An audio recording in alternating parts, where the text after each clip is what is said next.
జనవరి 10వ తేదీన వైకుంఠ ఏకాదశి పర్వదినం రాబోతోంది. ఆ రోజు వైకుంఠ ద్వార ప్రవేశం కోసం పెద్ద సంఖ్యలో భక్తులు తరలివస్తుంటారు.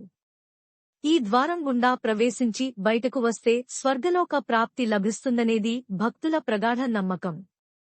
గతంలో వైకుంఠ ఏకాదశి గడియల్లో 2 రోజులు మాత్రమే ఈ ద్వారాలు తెరవడంతో కొంతమందికి మాత్రం వైకుంఠ ద్వార ప్రవేశం లభించేది. ఆ తరువాత 10 రోజుల పాటు వైకుంఠ ద్వారాలు తెరిచి ఉంచడం ద్వారా సామాన్య భక్తులకు కూడా ఉత్తరద్వార దర్శన భాగ్యాన్ని కలిగించింది టీటీడీ. మంచు మనోజ్ సంచలన వ్యాఖ్యలు. తెరుచుకోనున్న వైకుంఠ ద్వారాలు. వైకుంఠ ఏకాదశిని పురస్కరించుకుని జనవరి 10వ తేదీ వేకువజామున శ్రీవారి ఆలయంలో వైకుంఠ ద్వారాలు తెరుచుకోనున్నాయి. జనవరి 10వ తేదీ నుంచి 19వ తేదీ వరకు భక్తులకు వైకుంఠ ద్వార దర్శనాన్ని టీటీడీ కల్పించనుంది. వైకుంఠ ద్వార దర్శనం నేపథ్యంలో రోజుల పాటు శ్రీవారి ఆలయంలోని ప్రత్యేక దర్శనాలన్నింటినీ టీటీడీ రద్దు చేసింది.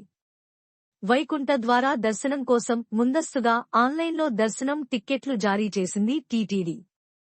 ఆఫ్లైన్లో జారీ చేసిన టోకెన్లు కలిగిన భక్తులను మాత్రమే దర్శనాలకు టీటీడీ అనుమతించనుంది.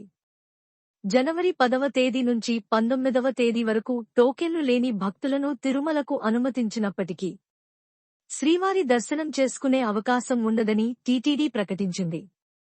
చంటి బిడ్డలు, వృద్ధులు, దివ్యాంగులు, రక్షణ శాఖ, ఎన్ఆర్ఐ మొదలైన ప్రత్యేక దర్శనాలు 10 రోజుల పాటు రద్దు కానున్నాయి.